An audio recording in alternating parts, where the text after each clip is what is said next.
recommended by the Institute of Medicine is approximately 1,600 units of vitamin D per day. And that's vastly different than the guidelines issued by the Institute of Medicine, which recommend only 600 units a day for adults up to age 70.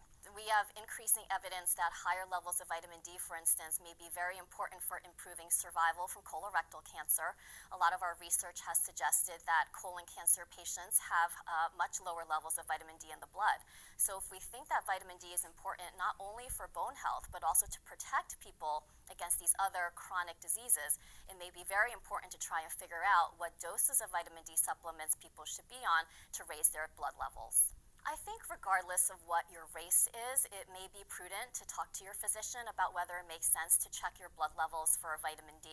Because, for all of us living in the New England area in the wintertime, we don't get enough UVB radiation exposure from the sun to make any vitamin D in our skin.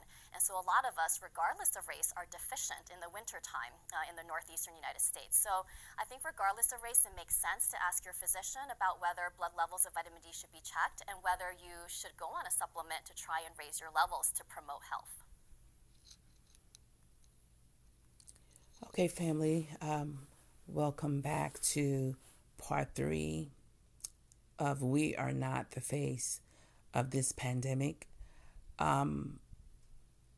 It's very profound that vitamin D plays a big part in our health, and something that has been, basically told to us, in reference to vitamin D is good for your bones, which is true, but it plays a big part in our, far as African Americans and melanated more, so than other races. Every race has, far as melanin, but when it comes down to, of course, the African Americans and ones who have been scattered, and also, of course, on the continent of Africa, our skin, has a way to protect us from the sun, the way how the Most High made us, that we will not get any, far as diseases as skin cancer and so forth. It blocks us as a protector, our melanin. But at the same point, it also, the further we away from the equator, it has it where it's it blocking from the UV and ray and UV ray. And when we are not out in the sun in that capacity, we need to, of course, take more supplements. And I said it in the previous video that the more we out in the sun, they're saying in some cases at least 30 minutes, that will be great. But I'm not, saying directly in the sun. I'm thinking along the way, like I go walking and stuff like that. And I think that's what this means, not for you to take a sun bath, but it's just really in so many ways, it's a difference from our skin versus lighter skin in that lineup, because that UV ray actually, far as absorb more in their skin because they don't have a protector to protect it. So they don't have to be out there as long to get that vitamin D opposed to ours. So some ones may say, well, the Most High made us perfect. Yes, he did. So there's different studies that we're coming and finding out that things have been withheld from us, which have been not good for us. And a lot of our people have been ill and sick and have died and have been on medication when far as the main ingredient or the main factor to it is that we needed vitamin D, period. As for our immune system, it works, towards our liver, towards our heart, in the sense of restore us and all and putting things in the right manner. So this is something that, we definitely should take a look at. I'm praying that's the Most High to open the pathway for me to understand it more in depth, because it speaks volume. It's more to it, and it's more to me a way that it has been done wickedly I've just heard within the past probably 2 years about 3 different white doctors have said that that has been like in so many ways held back from us. You understand? So please take heed and pray and seek the Most High and ask Him for guidance in all what you do, and to understand your body and so forth. And I want to just add that the Most High is in complete control, but He also give us wisdom to understand. And when He open up the path of information, we need to take it, and take heed accordingly. Hallelujah.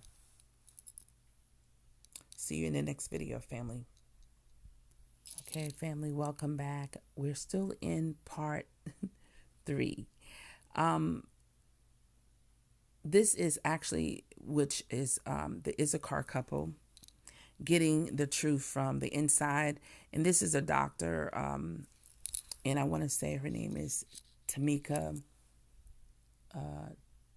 Tomorrow, if I'm not mistaken. But I'm going to share the links to you all can see this info because I'm not going to play this all in this video, but just to reference to actually, far as when it comes to understanding what I shared some days back about we're not being hit the hardest.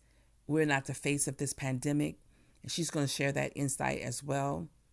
However, we are being impacted, but we need to understand what it all means spiritually, biblically, and so forth. And I've covered that in that first video that I did some days back. So here we go, fam.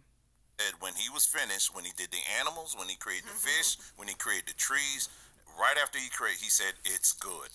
Now, if he says it's good, then what else? What else? And so ever since then, it's been Satan's agenda basically to convince us that, it's not good enough. Yeah, that's you gotta his do thing. this. Exactly. And so this is why we try to promote people and try to get people to look at alternative things that you can do for your for health and wellness. building up your immune system, because I think that's just that's the top priority there. But I wanted to touch on one other thing here. Well, probably one other thing. How much time you got?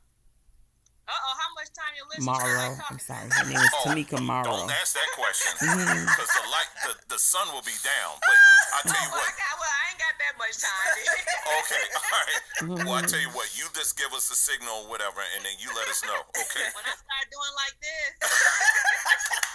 my head starts. But anyway, let's talk about there's another area that we touched on are these tests. And when you look at a lot of these in the media, that's been constant. X amount of people have been tested positive. So-and-so is being tested positive. And psychologically, when people hear that, they automatically think, I got it, right? But then what I did was, when we talked about it, is we tied it back to, and I know you remember this, back in the day when people were being tested positive for HIV. And it was like when they get that news that they were tested for positive for HIV, it was like your world ended. It's done. It's a death sentence. And so I'm seeing fast forward now, people who are getting tested quote unquote positive for this right here for COVID-19. It's almost like, oh Lord, I got it, y'all. I got it. And then it just and we've even went into psychologically how you can sometimes talk yourself into getting sick. But anyway, with all of that, tell us a little bit about these tests. Are they and if you can touch on cycle threshold as well, and what role does that play in all of this? All right. So I don't know. I haven't studied so much about the tests because I've been encouraging people not to even That's get fine. tested. Yeah. So no in regards to the cycle threshold, I don't know about that. Okay. What I do know is that the tests are not 100% accurate, especially